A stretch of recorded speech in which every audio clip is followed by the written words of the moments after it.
tal? ¿Cómo está? Buenos días. Buenos días, un placer, gracias por la invitación, un placer a la población y a todos pues los salvadoreños que de tempranas horas se están informando a través de los diferentes medios de comunicación, especialmente a través de la radio.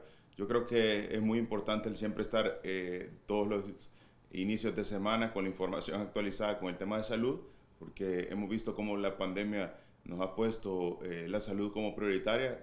Siempre debe ser así, la salud debe ser una cuestión que todos los salvadoreños debemos de tener mucho interés para, pues, por supuesto, estar seguros de que nuestro país va en el camino adecuado en el desarrollo del sistema de salud. Habían dificultades, pero las vamos superando, así que, pues, gracias por la invitación. Bueno, excelente, ministro. Entonces, la semana pasada tomamos una decisión respecto de la mascarilla, ¿no? Explícanos un poco el fundamento de la decisión, qué es lo que está pasando. Más adelante, sin duda, que haremos una especie de un esfuerzo por evaluar todo esto que ya mencionaba en el inicio de la introducción, que tiene que ver con Shanghai, ¿no? Un poco, ¿qué es lo que podría estar ocurriendo? Nosotros, evidentemente, estamos en una condición distinta, gracias a Dios, pero bueno, en principio, la mascarilla, la disposición y un poco lo que fundamenta la decisión. Sí, mire, en el tema de la mascarilla parte de bastantes situaciones epidemiológicas importantes que conllevan a parámetros objetivos. Esos parámetros objetivos se estipulan en diferentes escalas o parámetros de medida que han sido propuestos por el CDC.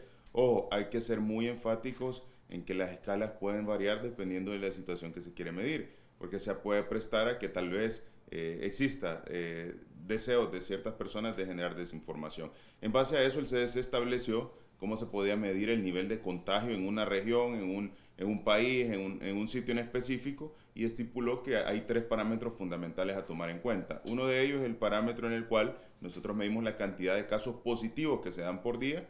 El segundo de ellos es la cantidad de casos de ingresos hospitalarios relacionados a COVID. Y el tercero de ellos, pues por supuesto, es la capacidad o el número de camas utilizadas, el porcentaje de camas utilizadas relacionadas a COVID-19. En ese sentido, en los tres parámetros menciona que nosotros vamos a evaluar si tenemos una métrica arriba de 200 casos o abajo de 200 casos por 100.000 habitantes de COVID-19 en contagio.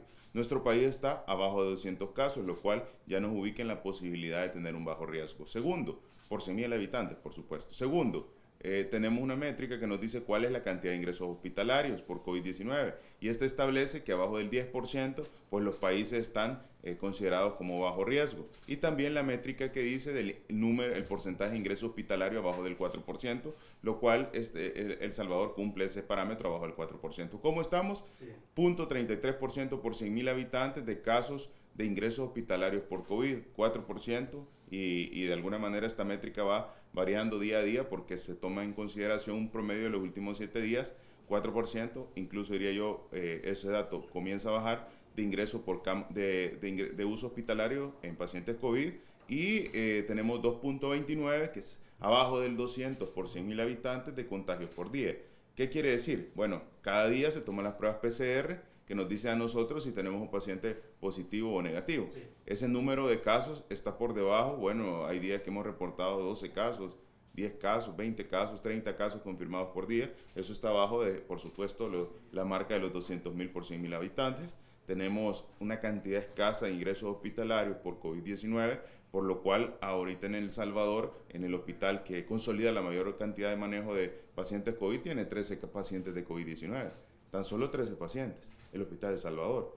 Entonces, ahí sale el tercer valor, y es el uso de camas hospitalarias, y hay que tener en cuenta una métrica de cerca de 1.500 camas, porque si bien es cierto, el Hospital de El Salvador consolida a los pacientes, que son un poco más de 1.000 camas, también tenemos pacientes COVID-19 en otras áreas hospitalarias, dependiendo del tipo del manejo, por ejemplo, si el paciente llega en el occidente, el oriente. Entonces, esos son los tres parámetros. En base a esos tres parámetros uno dice, bueno, el nivel o la situación de contagio en el país es una situación baja que nos permite tomar decisiones y que siempre han estado establecidos en el Reglamento Sanitario Internacional y en las recomendaciones de la OMS. ¿A qué quiero llegar? Cada país decide qué acción tomar en base a la situación de está sucediendo en su territorio. ¿Por qué? Perdón, ministro, eventualmente consideraron de que entonces estamos en el punto adecuado para tomar la decisión. Estamos en un punto adecuado para tomar la decisión porque están con los datos. Primero, la métrica que científicamente se extendió para este uso, Sí. que es lo que ustedes observaron en el CDC, y segundo, porque definitivamente las estrategias que se implementaron en El Salvador no son las mismas estrategias que se implementaron en otros países que en este momento están experimentando una situación difícil. O sea, se implementó una estrategia integral del manejo de la pandemia. Aquí es uno de los países, pocos países, que ha tenido un ritmo de vacunación excepcional. Aunque muchos especialistas, incluso médicos, han tratado de decir eso no es así, pues definitivamente aquí la población pues sabe que la dificultad para acceder a una vacuna es prácticamente nula. Usted llega a un punto de vacunación y le pone la vacuna que usted necesita en marco de la estrategia de COVID-19.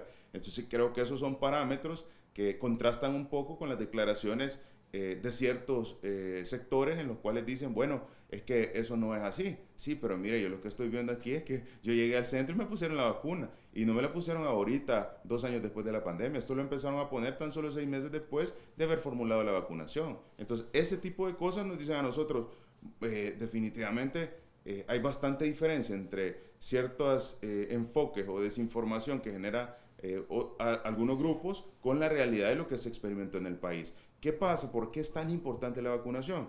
Porque mire, la vacunación, lo único objetivo que tiene es elevarle las defensas. Y un paciente que está teniendo una situación de COVID-19, lo único que va a generar que pueda tener mejor evolución es la vacunación. ¿Cómo medimos? Y yo quiero ser muy enfático para que la audiencia tenga esto en mente. Desde un principio, ¿cómo medimos la gravedad de una enfermedad? Fácil, por la cantidad de pacientes que ingresan y que pueden llegar a tener un desenlace fatal. Entonces ahí uno dice la enfermedad puede ser grave. ¿Por qué? Ejemplo de ello, si a usted le da gripe, no pasa nada. Pero si a usted le da un catarro, todos sabemos que un catarro en la casa, no te preocupes, ya se te va a pasar el catarro. Así era anteriormente y nadie se alarmaba porque había catarro, a pesar de que el catarro es de lo más común que sucede. Pero ¿por qué la pandemia de COVID-19 fue tan marcada? Porque la pandemia de COVID-19 no era un catarro, sino que era una enfermedad respiratoria que tenía posibilidades altas de llevarlo hasta una letalidad. Ahora, ¿qué sucede? La estrategia de vacunación ha disminuido la posibilidad de esta enfermedad, a pesar de que es COVID-19, de terminar en un desenlace fatal. Y esto hace que definitivamente el país esté en una mejor situación de salud a causa de la vacunación y de todas las estrategias implementadas en tiempo oportuno. Sí, ministro, entonces usted hablaba del número de casos promedio diarios, ¿pueden ser cuánto en este momento? Estamos hablando de que tenemos una cantidad menor de 50, hemos llegado a días en los cuales se reporta una cantidad abajo de los 12 casos confirmados por día. Esto depende de muchas variaciones. Para el día 18, para el día 8 de abril tenemos 18 casos confirmados por día, ¿verdad? Entonces esa variación está en eso. Por cierto, es uno de los puntos más bajos de la pandemia que hemos tenido, luego de haber sobrepasado la variante Omicron y Delta, que es de alguna manera las variantes que más complicaciones han generado a nivel internacional. Ahora estamos hablando de casos confirmados de COVID-19, Correcto. pero bueno, la mayoría de estos han evolucionado las personas en sus casas. Claro, acordémonos que el 80% de los pacientes es prácticamente asintomático, 70-80% asintomático. Y de este porcentaje, el paciente, un 20% puede requerir algún tipo de tratamiento. Ojo, en la medida van pasando las pandemias y van llegando las subvariantes de cada una de las pandemias, la característica usual, no digo que el 100%, pero lo usual es que cada vez sean menos agresivas en intensidad o en complicaciones, pero sí más facilidad de transmisión. Terminen hospitalizados. Hace que las personas tengan menos hospitalizaciones. Eso es lo usual. ¿Por qué? Porque el virus quiere sobrevivir y como el huésped del virus es el humano, no le conviene que el humano desaparezca, sino que le conviene que él logre adaptarse a la convivencia con el virus y eso garantiza que el virus pueda tener mayor extensión. Ahora bien, yo creo que esa métrica que estamos observando es congruente con lo que tenemos en los hospitales. Si usted dice, bueno, es que no, se está ocultando información acerca de los casos confirmados por día, entonces dígame en qué hospital están, porque el hospital de Salvador tiene solo 12 pacientes, 13 pacientes. Entonces, definitivamente no hay paciente que fuera positivo, que requiera un hospital y que lo tengamos en otro hospital que no sea el hospital de Salvador. Entonces, definitivamente la información, como le repito, uno tiene que hacer un análisis bien corto. Bueno, si los casos no fueran ciertos, la cantidad de casos bajos que está teniendo, busquemos en los hospitales donde están llenos. Y vemos el hospital de Salvador con 13 pacientes.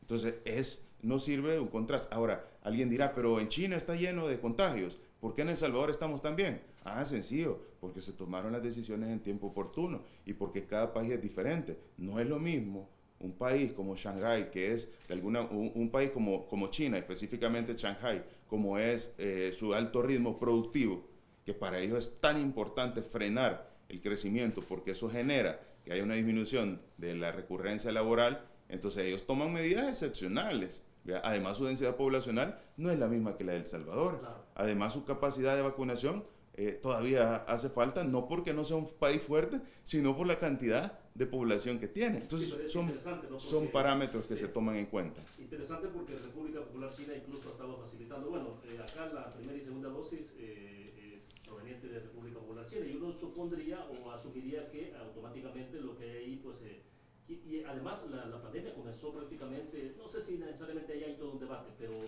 lo principal fue en China, ¿no? Entonces uno supondría que 2 años después ellos tendrían mejor control que el resto del mundo. Es interesante, correcto, me parece totalmente acertado, pero también hace falta pensar en ciertas decisiones que en los países específicamente como China se toman ante situaciones de enfermedad. Es que quiero decir, ¿cuántas veces China ha tomado decisiones de este tipo para tratar de generar menores efectos negativos fuera incluso de pandemia? ¿Verdad? Ellos son muy estrictos con el tema de enfermedades infectocontagiosas por su productividad. En ese sentido, a pesar que uno diría, bueno, ellos fueron los que nos dieron las vacunas, me imagino que el 100% de su población ya está vacunada. Probablemente no sea así, claro, ¿verdad? Entonces, millones, ¿no? son 1.400 millones y eso no quita el hecho de que ellos tengan también el interés de alguna manera de apoyar a otros países. Ojo, apoyar en el sentido que la vacuna se compra y el financiamiento que ingresa de esa vacuna que se compra a nivel internacional, porque varios países lo han hecho, sirve para a ellos seguir desarrollando más vacunas para vacunar a su población. No quisiera decir que, bueno, ya le están vendiendo porque ya los 1.400 millones están vacunados. No es así. Claro. Cada país tiene su estrategia diferente y cada acción el impacto medible en resultados objetivos. Ahora, esto no quiere decir que no podamos tener un incremento de casos, ¿verdad? La pandemia nos ha demostrado que es algo dinámico. ¿Verdad? Las estadísticas, los parámetros, las mediciones nos están dando a nosotros un parámetro o un camino de esperanza que probablemente continúe así y que de alguna manera pues eso sería el resultado. Bien doloroso ver cómo hay gente que en este momento desearía, solo porque las decisiones que está tomando el gobierno o el ministerio fallen, que haya incrementos de casos. Imagínense qué doloroso es eso, ver cómo especialistas están diciendo, no, mire, pero ¿por qué tomaron? Si es que aquí va a haber un incremento de casos. Entonces a uno lo hace pensar y, bueno, ¿y qué es lo que quieren estos especialistas? Quieren que haya más casos. Eso es lo que realmente desea su corazón, solo para ver fallar las estrategias que está tomando el Ministerio de Salud. Realmente creo que partimos del hecho de que todos los salvadoreños, o por lo menos la gran parte, quisiéramos salir ya de este tema de la pandemia, y estos momentos nos están reflejando en métricas que no las ha puesto el Ministerio de Salud, sino que las ha puesto el Centro de Control de Enfermedades Infecciosas, que estamos teniendo un momento clave en el cual se toman nuevas acciones o estrategias en salud que no van en perjuicio de la población. Es que aquí no se ha dicho que se va a eliminar la mascarilla, en ningún momento se ha dicho eso. Aquí se ha dicho de que no hay obligatoriedad y que uno puede usar la mascarilla o no puede usar la mascarilla dependiendo de la decisión y de los parámetros que cada uno pone. Por eso de la mano iba la recomendación en la escala que yo mencioné. Hay pacientes que se clasifican en riesgo, bajo, moderado y alto. Un paciente que tiene algún tipo de riesgo moderado o alto tiene que tomar sus medidas particulares en lugares excepcionales. Por ejemplo, en el transporte público, la recomendación es que usted use una mascarilla. No es obligatoria, pero usted la puede utilizar. O padece el azúcar, o padece de la presión, o padece el colesterol y los triglicéridos, o padece el asma o alguna enfermedad que evidentemente de las que conocemos. ¿Esto qué quiere decir? Eso automáticamente a usted lo hace formar parte de una escala de riesgo moderado. Entonces, ¿qué dice la escala de riesgo moderado? Se recomiendan 3 cosas. Primero, que usted que tenga su esquema de vacunación completo. Y esto nos incentiva a que toda la población tiene que vacunarse y completar su esquema. Segundo, que si usted tiene una sospecha de un problema respiratorio, se vaya a hacer una prueba de tamizaje, del cual en El Salvador ni en vacaciones se paró de tamizar. Y tercero, de que si usted está con una enfermedad crónico-degenerativa, por lo cual lo clasifican en riesgo moderado, usted debe de utilizar, por recomendación de su médico, usted debe de utilizar una mascarilla en lugares donde pueden existir aglomeraciones. Al igual, el riesgo alto, en los cuales son pacientes inmunosuprimidos, ellos sí tienen que utilizar una mascarilla porque el riesgo no solo se debe por un tema de contagio, sino que el riesgo se debe a que ellos tienen menos defensa y pueden tener una complicación severa. Entonces se estandariza y de esta manera se pueden aplicar recomendaciones a nivel internacional. Sí, para cerrar este segmento, ministro, en el caso de los trabajos en general, ¿no?, que requiere de actividades, oficinas, que son lugares cerrados,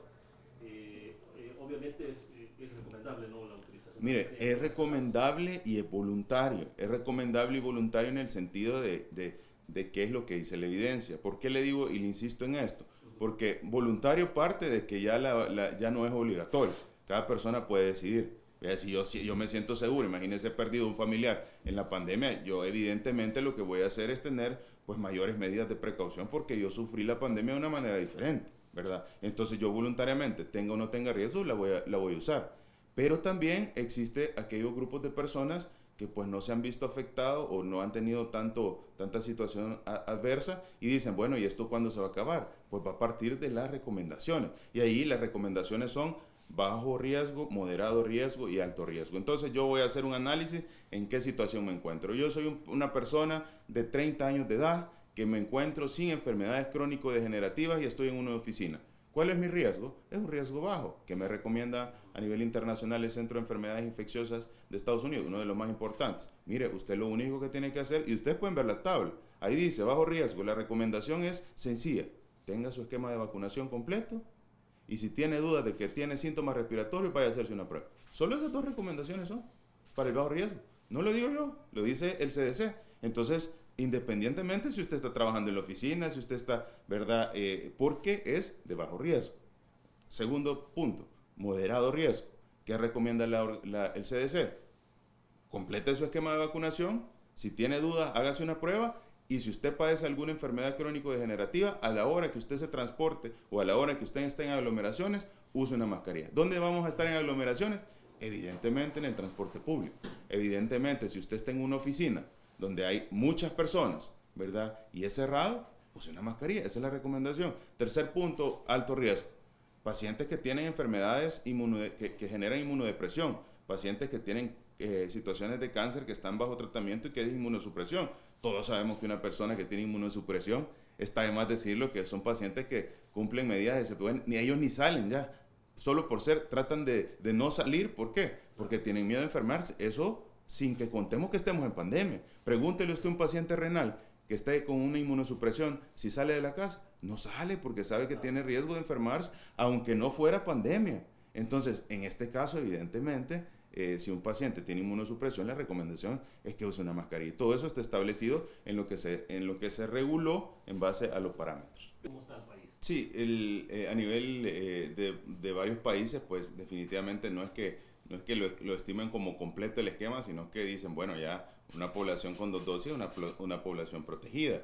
Entonces, acordémonos que la capacidad de los países de poder acceder a la vacuna ha sido difícil. Hay países que se han tardado bastante tiempo en poder aplicar, hay países que no han tenido todavía en este momento la capacidad de hacerlo y depende de cada decisión tomada. El gobierno del presidente Bukele, a través del Ministerio de Salud, fue muy enfático desde el inicio en buscar el acceso a la vacunación y ser de los primeros países en obtener la vacuna para implementar esta estrategia de manera real. ¿A qué quiero llegar? No solo tuvimos en corto tiempo la llegada de las primeras vacunas, sino que en corto tiempo se instauró una estrategia de vacunación masiva en el territorio que nos permite tener los objetivos del más del 80% de la población inmunizada ante el COVID-19, y no solo la aplicación de una primera y segunda dosis, sino que el poder acceder a una tercera y cuarta dosis, que es lo que a nivel internacional recomienda. Yo creo que basta con observar qué países están aplicando una cuarta dosis para podernos dar cuenta de que son países que tienen una capacidad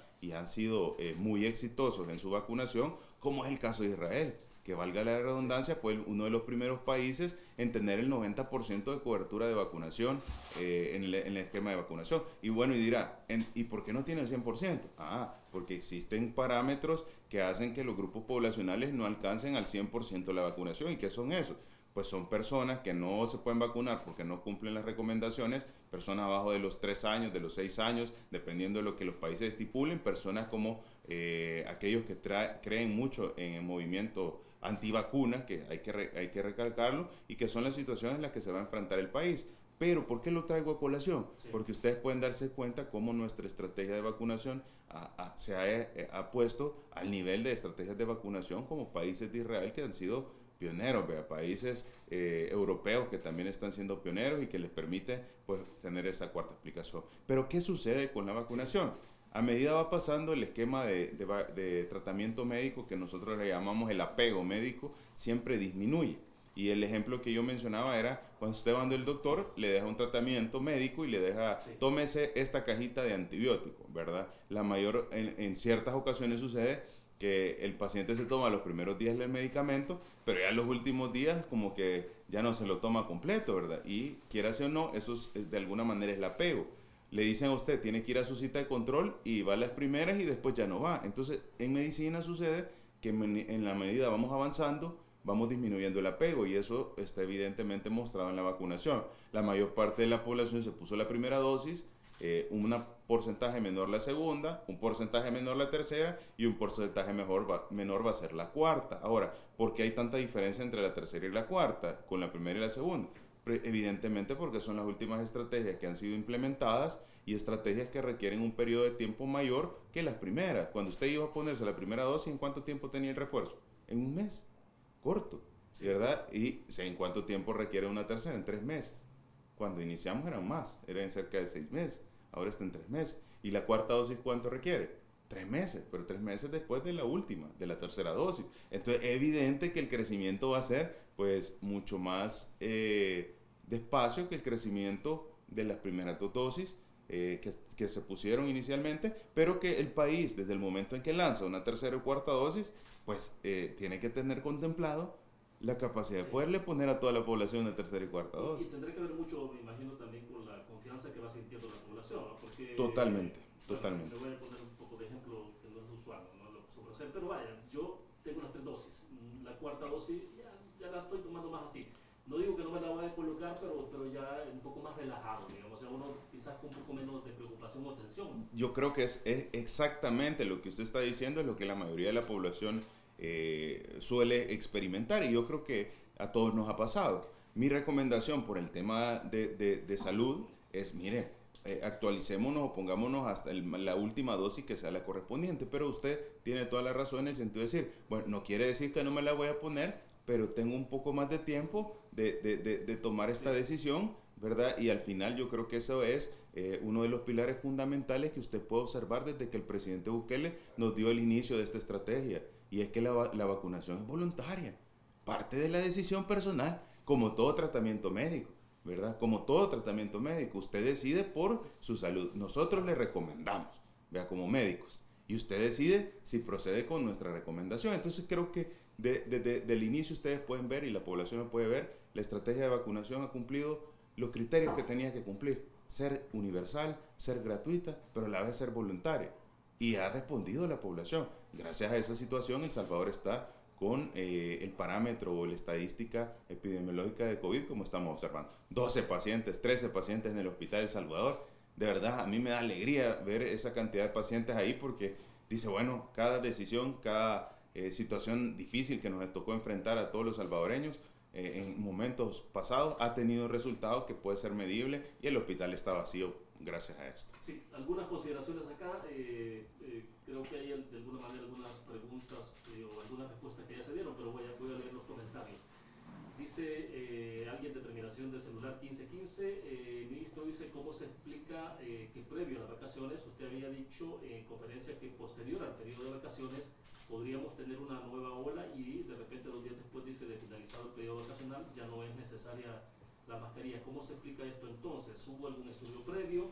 ¿Analizaron, dice, la posibilidad de que los viajeros no pudieran importar la variante BA2? Creo que esta medida no fue analizada. No, yo creo que no es estrictamente así, le voy a explicar. Yo no dije específicamente que fuera después de la primera semana, sino que yo dije que podía ser tan corto como 2 semanas o tan largo como 6 semanas.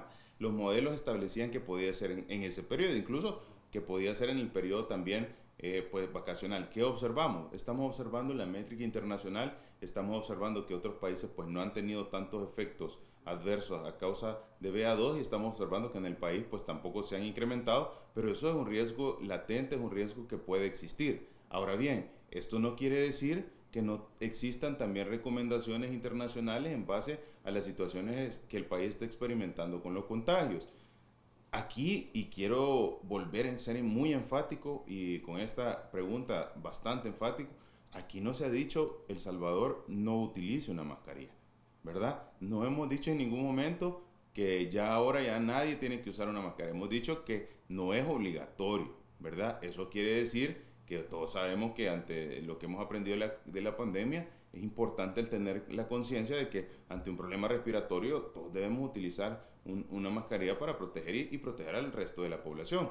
Diferente fuera que aquí se incentivara a la población a que no use una mascarilla, y eso no es así. Yo creo que la población lo ha determinado de esa manera, porque es bien interesante ver que luego del anuncio de la eliminación de la obligatoriedad, la población decía, no, es que el ministro dijo que no es obligación, pero nosotros usemos la mascarilla para protegernos. Y eso es bien interesante, porque eso quiere decir que el resultado de toda la promoción de la salud tuvo un impacto en la conciencia de la población, que ahora identifica que la medida no es solo una medida por el COVID, sino que es una medida importante de la salud ante cualquier problema respiratorio. Y eso creo que es un éxito. Ahora, ¿qué es lo importante de esto? Decirle, mire, la pandemia es dinámica. Estamos haciendo las evaluaciones y los análisis correspondientes. Y lo que se busca es, de alguna manera, tomar las acciones en base a lo que se está observando en este momento, que es una baja de casos. Perfecto, vamos a ver, por acá hay otras consultas y tenemos dos notas de voz. Por acá nos dicen, en favor consultar, dice, si van a descentralizar la compra de pruebas PCR, en otros países están disponibles incluso para hacerla en casa. Esa es una consideración particular. Fíjense que existen pruebas no de PCR para hacerlas en casa porque requiere un procesamiento un poco complicado, pero sí de pruebas de antígeno para hacerlas en casa. No se está realizando este tipo de acciones porque hay pruebas que no puedan tener un resultado tan fidedigno, y porque también de alguna manera lo que se está tratando de evitar es que también pues haya un uso inadecuado. Nosotros sabemos que para la epidemiología es muy importante conocer dónde están sucediendo los contagios. ¿Por qué? Porque de esta manera nosotros podemos hacer los controles correspondientes de los focos. En ese sentido, el acceder a una prueba es bastante fácil en el aspecto del PCR, porque son de manera gratuita en el país y que se tiene una capacidad bastante amplia. Entonces, lo que una población tiene que hacer es que si tiene una duda ante una situación de COVID-19, acérquese a realizarse un PCR al sistema de salud, un PCR en tiempo real. Ojo, quiero aclarar, los pacientes las pruebas que se realizan de antígenos, usualmente con estas nuevas variantes, tienen menos posibilidad de dar un resultado fidedigno, lo cual es recomendable hacerse lo que tiene demostrado la mayor sensibilidad y especificidad, que eso es el PCR, y que no se puede como comprar en la farmacia y hacerlo en la casa, porque este tipo de pruebas requieren un procesamiento más largo, más extenso, en el cual, digamos, el país ya está llegando a los 2 millones de PCR realizadas en tiempo real, que es una métrica bien interesante. Escuchamos, ministro. Sí, definitivamente el tema de la vacunación es clave. Ahorita, a pesar que la obligatoriedad del uso de mascarilla ya no está, no quiere decir que eso debe interpretarse como no completemos nuestro esquema de vacunación o no nos apliquemos la vacunación. La cuarta dosis de vacuna va a continuar, la cuarta dosis de vacuna está disponible para la población, solo tiene que acercarse a uno de los puntos, muy probablemente, y en esto quiero ser enfático porque todavía no existe otra evidencia, pero muy probablemente las poblaciones se queden hasta una cuarta dosis. Más adelante, al formar parte de las enfermedades respiratorias, pueda hacer que haya, y eso es lo que está avanzando la Organización Mundial de la Salud, en una vacuna de sarcovirus. Entonces, ¿qué quiere decir eso? Van a haber una vacuna, así como existe la influenza, para este tipo de coronavirus especiales que de alguna manera pueden llegar a generar algún impacto en grupos poblacionales de riesgo, y va a ser aplicada, probablemente esto es algo que todavía no ha sido avalado por la Organización Mundial de la Salud, al igual que la vacuna de la influenza. Una vez en el año se va a poner una vacuna para proteger a aquellos grupos poblacionales de riesgo.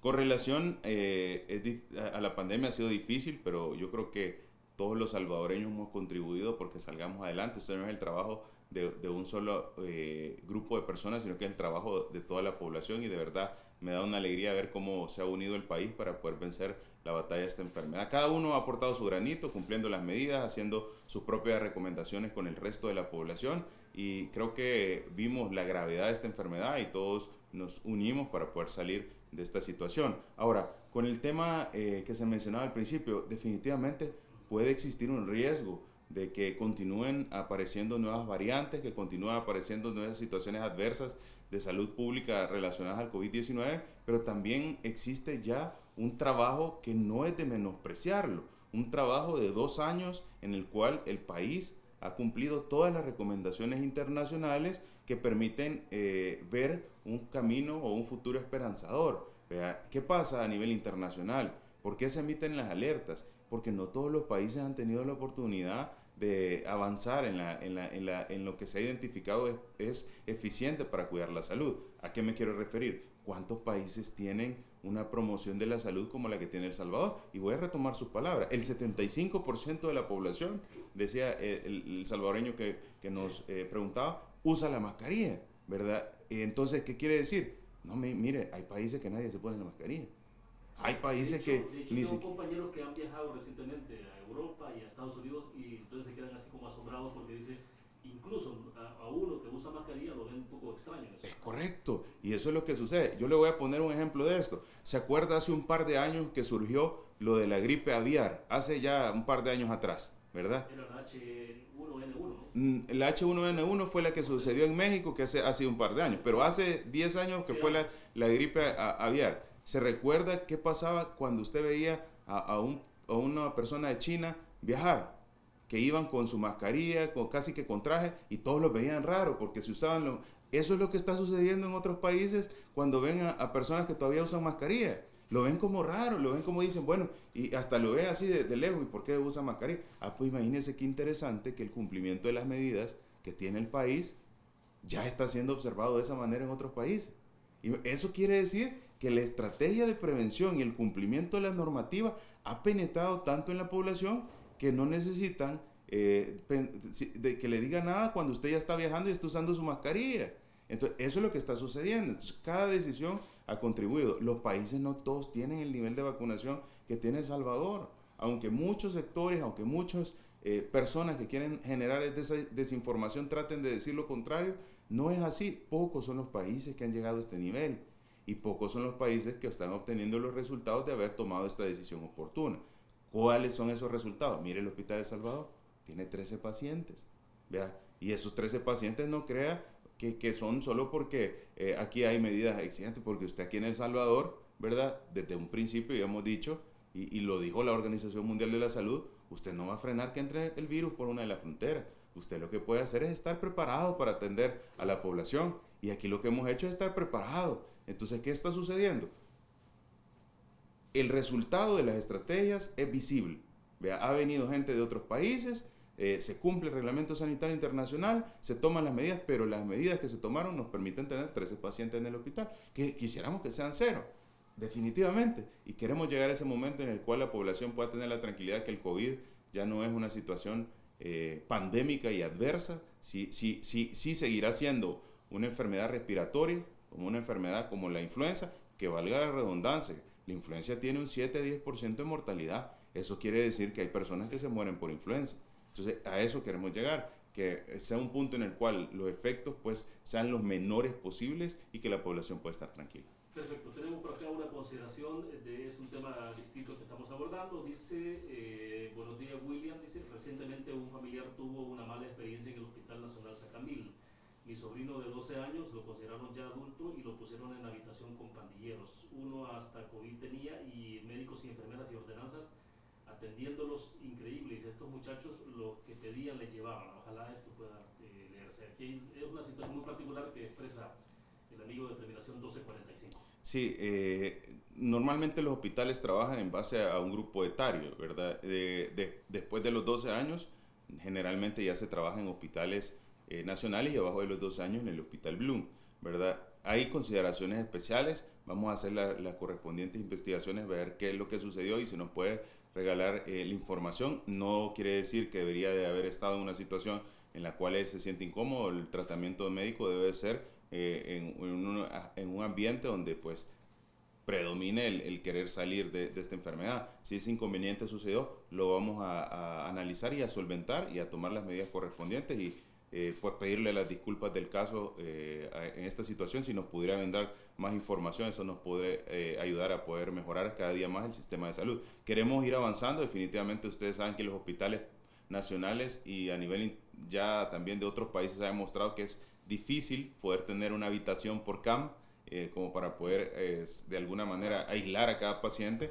Es un tema un poco complejo, pero se están tomando todas las medidas para poder evitar o de alguna manera distribuir en una condición en la que el paciente pues predomine la tranquilidad y mejore su salud. Sí, voy cerrando con esto, ministro. En el caso de las otras enfermedades que son, digamos, ya viene la época de lluvia, vamos a tener sin duda ocurre, ¿no? La proliferación del zancudo, transmisión del dengue, de Sí. chikungunya.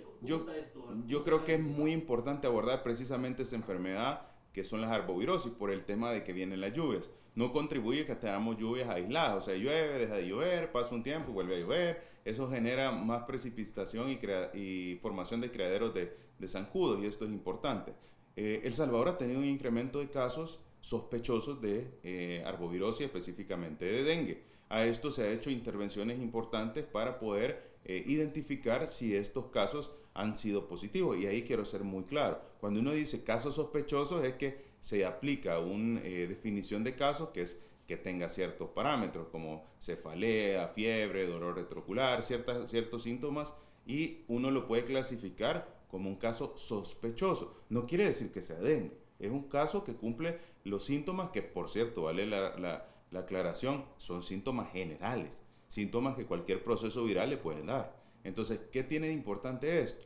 Nosotros hemos incrementado la cantidad de pruebas confirmatorias de PCR para poder estandarizar y las auditorías de los casos de diagnóstico de sospecha de dengue para ver si se ha aplicado correctamente la definición. ¿Y qué es lo que se ha identificado? Se ha identificado que más del 50% de los casos no eran dengue, ¿verdad? El 65% de los casos que se realizaron las pruebas de PCR no eran dengue, eran otras enfermedades de tipo viral, que no era un problema de dengue. Entonces eso nos hace ajustar nuestro corredor endémico. ¿Por qué es tan importante el corredor endémico? Usted vierte en el corredor endémico la estadística para poder tomar decisiones, y esto nos va parametrando dentro de ciertos canales que nos pueden decir: usted está en una zona de seguridad, usted está en una zona de éxito, una zona de alarma o una zona epidémica. Entonces, ¿qué es lo que se ha hecho? Bueno, vimos el incremento de casos de sospechosos de dengue. Primero, una estrategia de control antivectorial fuerte. Tenemos 2 contingentes por región de salud, cada contingente con 500 personas. Se ha estandarizado 3 pilares fundamentales: la identificación de casos febriles en las casas, la promoción de la salud, el identificar y destruir criaderos de zancudo, el darle abate, un segundo pilar que viene con la fumigación que se realiza casa por casa, y la fumigación que se realiza a través de la térmica pesada, que es una fumigación en un pick-up que de alguna manera aborda más casas. Y un tercer pilar que es ponerle a disposición a la gente un camión para que pueda sacar sus inservibles y chatarra. ¿Por qué? Porque estos inservibles y chatarra son donde se acumula el agua y donde se generan los criaderos de zancudo. Entonces, de esta manera estamos abordando el tema de dengue, pero a la vez, o sea, se ha puesto a hacer también una evaluación o una auditoría de cada una de las definiciones o de cada uno de los casos que se considera. ¿Eso qué quiere decir? Nosotros, después de obtener el reporte, porque este reporte lo generan los doctores, vamos a revisar los casos a ver si los casos corresponden a eso. Tuvo fiebre, tuvo cefalea, tuvo dolor retroocular. Si esto cumple todos los criterios, y forman parte. Y no solo nos quedamos con la auditoría del caso, incrementamos las pruebas PCR, que es la prueba que a usted le dice: este caso, se les toma la sangre al paciente y dice: este definitivamente era un dengue. ¿Y qué nos dimos cuenta? Que del incremento de todas estas pruebas para poder saber qué era lo que estaba sucediendo, 65% de los casos no eran dengue. No eran dengue. Entonces, estos son los parámetros que nos hacen a nosotros tomar las decisiones para poder ir, en base a estos resultados, ajustando nuestro corredor endémico. ¿Y por qué ajustamos el corredor endémico? Porque del corredor endémico parten las decisiones que se toman. Entonces, en esa situación, darle la tranquilidad a los pacientes y a la población salvadoreña. Primero, tenemos una estrategia ahorita de control del dengue que no paró ni en vacaciones, ¿verdad? Para poder destruir los criaderos, porque suele ser que se incrementan los casos. Y segundo, ¿verdad? Estamos haciendo el análisis de caso por caso para ver si esto puede corresponder o no a dengue, y se ha descartado al momento 65% de los casos. Bueno, excelente. Gracias por su tiempo, ministro. Un placer estar acá y siempre decirle a la población, de verdad, vacúnese, ¿verdad? Practique estilos de vida saludables y sobre todo aquellas personas que padecen de enfermedades crónico-degenerativas, use su mascarilla y consuma sus medicamentos para estas enfermedades. Feliz día.